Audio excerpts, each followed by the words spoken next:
وعليكم السلام. مساك الله بالخير. مساك الله بالرضا والنعيم. كيف حالك يا اخي؟ الله يسلمك يا اخوي. يا اخي دقيت علي مرتين. والله دقيت عليك مرتين بس.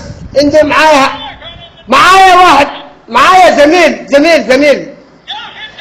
معايا زميلي ينعل امك، ينعل امك. معايا زميل حرام عليك يا اخي. حرام والله، ينعل شكلك وينعل النص منك والباقي لك. هي سبعة لك 7 يوم. اخرج يا رجال لا تدق على الناس. يا رجال، انت هدق عليك وعلى غيرك وعلى امك كده، وهدق عليك وعلى غيرك وعلى امك. ينعل امك. لا تدق علينا الله يا الله اخي. ينعل شكلك. هي برا علي، ما خايف منك.